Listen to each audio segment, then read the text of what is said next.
Okay, so we're first going to talk about the word of fabricator. So you have mentioned it so many times, and just want to know, well, what is the role of the fabrication in your sculpture pieces in terms of the materials and the methods that you are using, especially when we're talking about the fabrication or fabricator? I used the word fabricator originally because I made constructed sculpture, and I thought that a fabricator described that very well. There's also a double meaning in English with fabricator, which we can discuss on another occasion. But the material, it allowed me to make the material important in the work and to become, I thought the material had a role to play along with structure, work, form, that the material became a component in the meaning of the work. So a fabricator is a kind of, in that original sense I used it, was a kind of artisanal sense, that there was a language of construction which you could either use or break. Okay. You don't have to follow the rules. Or you can use different rules on the wrong material. You know, there's no reason why things have to be done a particular way. But it's just that construction does allow you a sequence of processes. Okay, perfect. Okay, good. So you're gonna regard yourself that as a fabricator, that you mean that you do everything by your hand? I don't do everything. There was a point when I did do everything, and then I began to think that actually it was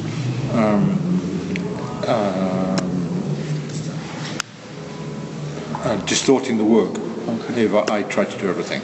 And it was becoming a sort of signature thing, and could be a trap to get into. So I'm quite happy to do things, but I'm also happy to tell other people what to do. Okay. I don't think there's any difference between who puts the screw in, whether I put it in or somebody else puts the screw in. And that was the kind of issue really, that doesn't matter who does something. And I think it's and it is kind of liberating to an artist to realise that you can that many hands make light work, as it were. And that the interest in the hand wasn't particularly an interest in my own hand, but it was an interest in the relationship of the hand to the material as a general issue. Okay. All right. So, what's your point of view about the new technologies? Because there are, especially the computer-based technology, that may influence so many sculptors to use the software or something that is instead of their artificial hands to do the work. So what's your point of view about the more advanced technologies toward the sculpture creation, especially when we're talking about fabricator? In terms of the workshop, what the change in the technologies brought in is increased accuracy in relationship to particularly cutting metals. And I would say that in relationship to the work I do in wood, that's almost totally non-computer organized, although it's at a very high level of expertise. With this work in metal, it's working with programmable machines has made certain cutting things very easier, and making some kinds of joints much easier. In terms of ceramic, then the technology seems to come in terms of actually inventing materials and the new kinds of materials that are used for ceramic production. I'm wondering whether those can be used as hand-making materials.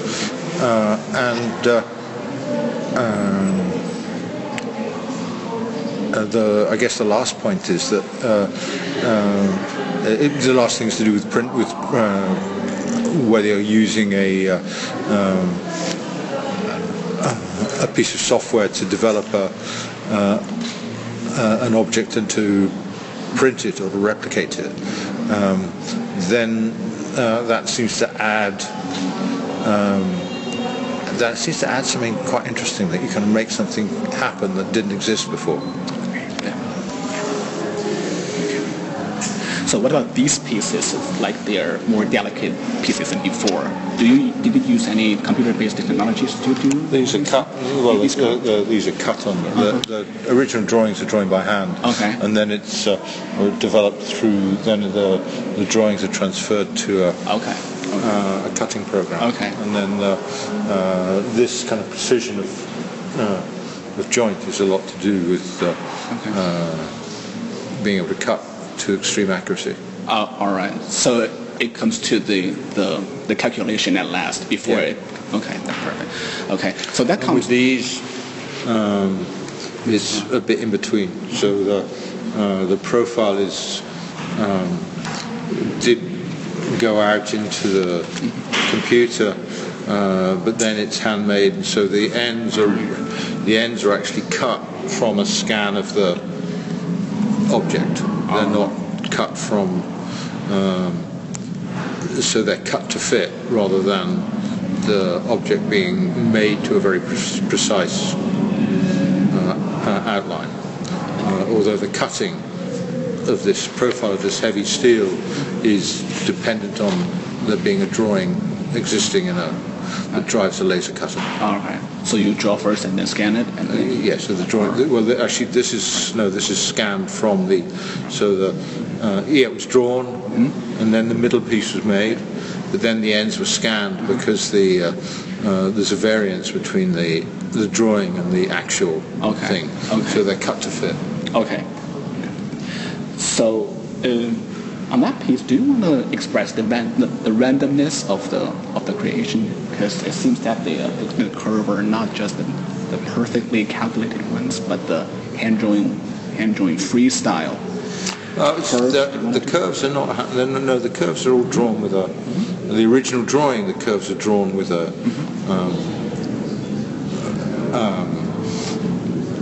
And not with a computer. They're hand drawn with a compass. Yeah. They should all be the same curve. Perfect. So that comes to the next question. So it's not a freehand drawing. It's a drawing. It's a drawing help with a drawing instrument. Okay. So what is the role of drawing in your sculpture creation? Do you treat them as a separate art style or just the assistance of creating the sculpture pieces? Both. Drawing is a parallel activity, and I do a lot of drawing that's independent of making, and sometimes I draw before making, sometimes I draw after making, and sometimes the drawing, I see that the drawing is related to things that appear in the sculpture afterwards. So drawing for me has sometimes provided a vocabulary.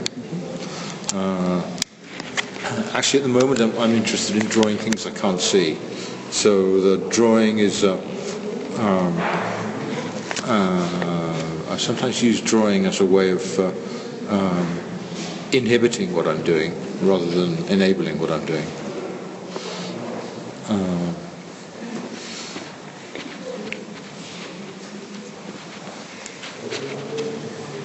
Okay, that makes sense. I just want to know where, because I have already checked your website and found that there are so many pieces before that you use the sleek wood, curved wood, like ribs to create a relatively organic shape or shapes. But it seems that you present right now it's kind of you use the plan or more delicate than the former ones. I just want to know whether there is a shift of an idea recently in recent years from a more handmade ones to more like this?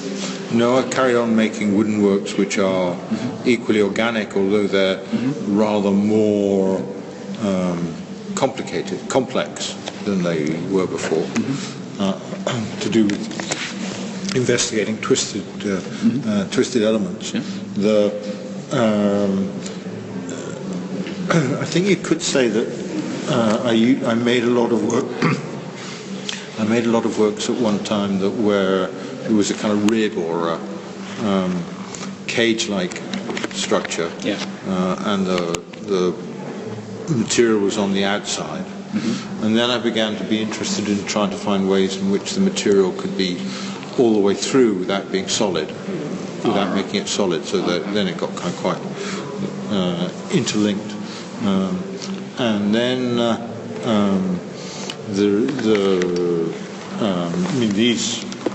the freestanding works are very closely related to drawing, that then is transferred to structure and then goes back to drawing again. And then so there's a conversation between drawing in flat and coming out. Your question was whether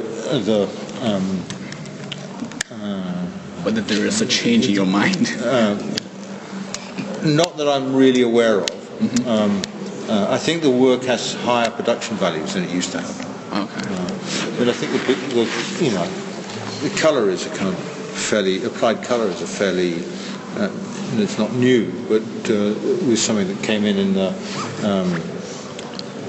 15 years ago, and that continues to be something that I'm interested in the relationship of colour to surface and how that affects the work. Okay. And that came out of using colour in ceramics. That's I just want to ask, because it seems that your pieces do not have so many colors in your former, your older ones, but it seems that suddenly everybody will like to do that. And the reason for that is to do with making ceramic. And which had glazes on the surface, and the glazes were coloured. Okay. And then that kind of removed a kind of taboo on applying colour to the surface, and then I became interested in applying in ways in which I could put colour on the metal, and there's very few wooden ones which have colour in. I did try some, and I'm still kind of maybe interested in. I did try applying things like gesso to very traditional surfaces to wood, and I got interested in Spanish painted wood sculpture for a while, and the way in which the surface was the relationship between a kind of realistic surface and a material volume, and that would still be something I'd be interested to do, to apply colour to build up a sort of like a polychrome colour surface on an object. With these, with the coloured ones here, it's a paint, though I have also used car lacquers and other to colour the surface. It's a question about the surface really, and what the relationship is between the surface and the volume. In the past, I always resisted painting because it seemed to cover something up. But now now I find that there's also a positive side to that. That the colour itself has things that are interesting, and I think it's quite clear in this show that when you go from one side of the room to the other, there's a change of character, and that change of character is predicated on there being a coloured surface and then a not a coloured surface, and how and then the surface of the steel in the one in the back, that kind of hand, particularly on the one in the back there, also puts the question of the natural colour on this steel into issue as a colour, as a surface colour, as well as just a material colour. Okay, got you. And that's a complicated answer, but it's actually not that one. Yeah. Okay, these are the alphabet series of alphabet. Yeah, this is the second series. Yeah, I learned that the former ones are just painted put on the wall as a relief. Right. Yeah. And right now it's kind of the first group of these that I made from different drawings, not the same drawings. I happened to. I'd been working on. Actually, the way I've been working on some like wireframe structures, some skeletal structures, and I wondered what they would be like. And so the original was wondered what they'd like if they were flattened, like as if you put them in the road and they were run over, and you know what you got out of them. And then I started drawing, as it were, those flattened objects, and then. And when that became I began to have an idea about what it was that I was doing, which was combining these polygons together and different ways of dividing a volume. And then I thought that as it happened, I had 26 of them. So then they became an alphabet, and I thought about transferring them into reliefs. And that it would be interesting also to try and find 26 different ways to fold metal to make the profiles. I wasn't really good enough to get 26 different ways of folding metal, but the original ones, I'd always imagined them with the metal on the outside and the fold as it hidden. And then when the first ones were made, I looked at the back, at the folded side, and I thought that the channel itself was interesting, so that then it was more interesting than the front side, the bare metal side. So then I started to look to make different channels and to put colour in the channels. Then for a commission here, I put two on top of each other.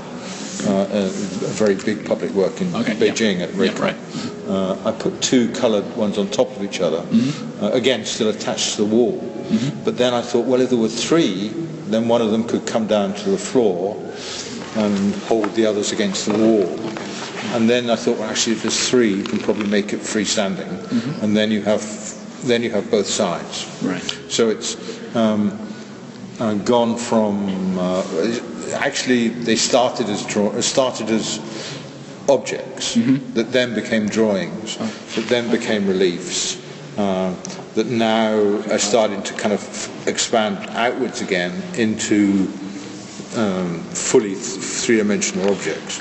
And at some point, I'm not sure if there's, I need to do some more to find out, because the edge is also, in some cases, the edge profile is also kind of interesting. Yeah. This kind of, and the fact of having something in the middle is that you can't really see from either side is interesting. All right. So how about these? These are the custom series, right? Yeah. The custom series. Okay, so what's the point of the custom? Well, in that case, the original ones were started with a, it started quite simply. We were making something and we had too much material. All right. We had some material left over. Okay. So some big tubes left over. Okay. We over-ordered for a work that I was making, and for a long time it was every time I went to the factory, I'd look at where the tubes were stored, and I'd think, I should do something with those. And at first I thought about just joining them together to make a single shape, and I tried doing that, and that didn't really work. Okay. But then I thought about Then I remembered some things I've been doing in ceramic, which was to do with cutting throne pieces, pottery pieces, and joining the inside to the outside, and thought that that it would be interesting to do that with the steel, and so you get this kind of linear, this inside-outside curve, making a continuous line. The ends were a problem, and remain a problem to be sorted out, because you can't, because there isn't a. You can either have it flat, or you can use dishes, or you can use donuts, and they've always been slightly had to be resolved. But so the custom came out of, and then I thought, well, this is quite like what people do with customizing cars. That you take a standard component. So custom was originally to do with that American meaning of customizing, where you take a standard component or a standard model and you alter it in order to individualize it. In the way people customize their iPhones, whatever, by sticking stuff on it. So it was that was a sense that we had a standard tube that we were cutting and kind of, and then obviously language plays a kind of role in what I do. Custom actually has lots of meanings in English. It's a kind of very broad word, not only to do with that kind of fabrication technique or kind of manufacturing, or kind of individualized manufacturing technique, but it also talks about habits, talks about legal duties or whatever. He's just told you you're going on too long, yeah? Yeah, no problem. So these are very, very important questions that I have to ask about that. Okay, so next question is about the local ones. You have been here for how many days? For like 5 days now. Okay. No, I came here Tuesday, and today's Sunday, so Tuesday, Wednesday, Thursday, Friday, Saturday, Sunday. Yeah. Tell us about your impressions about the Chinese. I mean, the modern sculptures here, not the ancient ones, and your expectations of the Chinese sculpture. Well, I've been to Beijing a lot. Okay. I've been to, and I've read even. Since I've been coming to Beijing since 1999, and I've taught visited CAFA many times. So, and I've lectured in CAFA, and have watched the way in which the art scene here has matured and developed and become more interesting. And less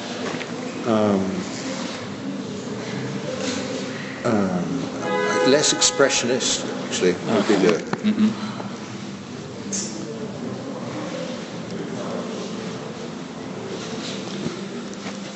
So do you have I'm very bad with names. I'm very bad with names. The name? I'm very bad with names. I recognize faces. But actually, I'm very bad at remembering Chinese names. So I actually have seen a lot of Chinese art, and have talked to a lot of sculptors here. And it's, but I have great difficulty remembering people's names. Any advice about the Chinese new sculptors or sculptures that you think should be modified, or? No, I don't think it's my role to modify, to instruct.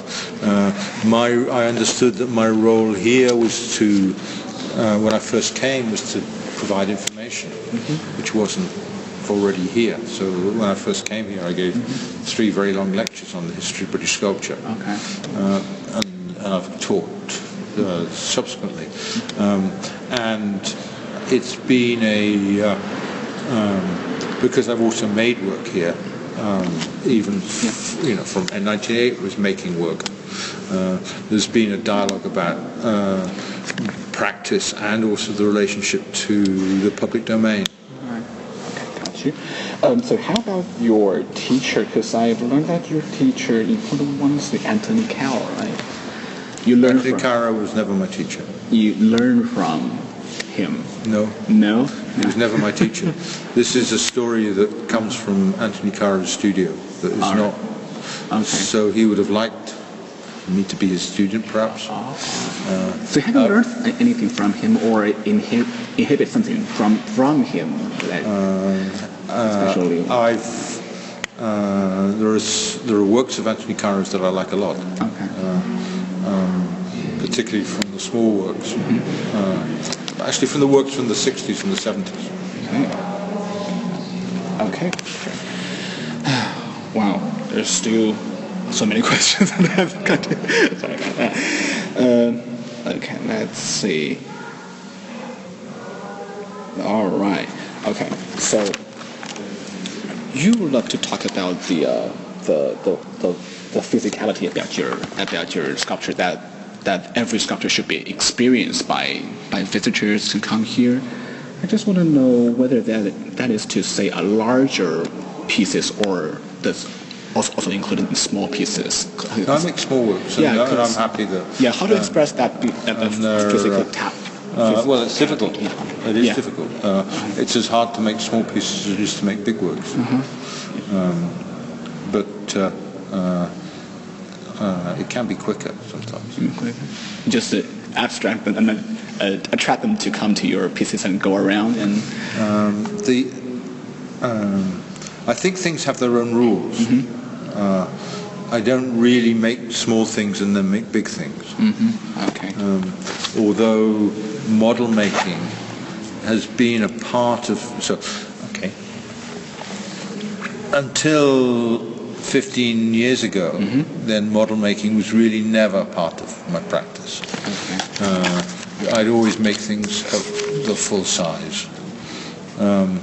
And sometimes from drawings, but really sometimes I'd even draw the full size.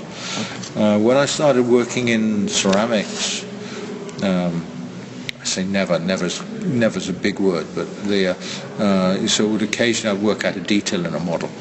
When I started working in ceramics, I worked a lot in terms of small things that became big. I worked a lot in models.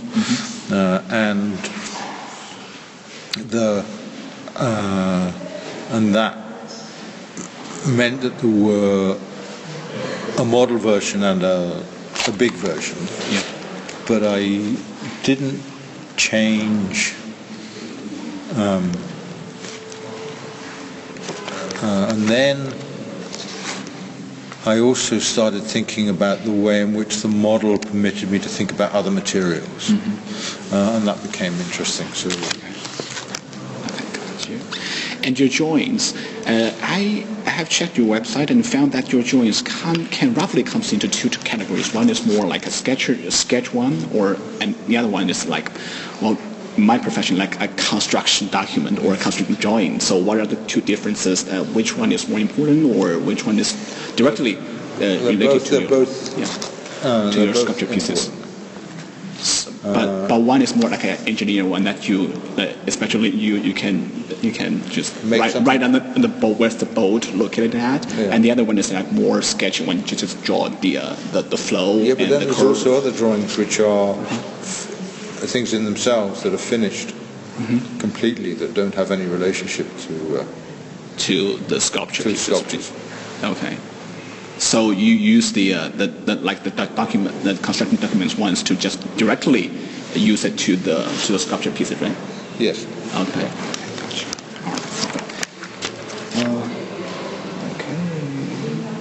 All right. Okay. The last should be the last one. It's about the topics you want to discuss tonight. So what is that the topic that I want to talk about the future, but I ended up with thinking about the past? No, that's tomorrow night. That's not tonight. That's tomorrow night. Tomorrow night, okay. So what is that past? Is that a personal experience before, or the tradition? It's a long historical past. Long historical past. What kind? In all along the historical river, right? I started looking at. It's to do with some thoughts I'd had in relationship to looking at Stone Age objects. Okay, that's a long history. All right, so my question here is kind of good. So any supplemental ones? Time this up. Yeah, that should be good. Yeah. Because my profession is landscape architecture, we also discuss about to become a fabricator that work into the construction site. Yes. Yeah, and do the things by yourself. So maybe more weird. Yeah. Well, actually, architects actually learn more about building than sculpture students do these days. I notice that architects when you learn structure you don't learn structure by drawing. You learn structure by building. Yeah. I'm glad to see that these pieces are really like our profession, that we can share the same character. We can do all the things like the making the surface of the building to become like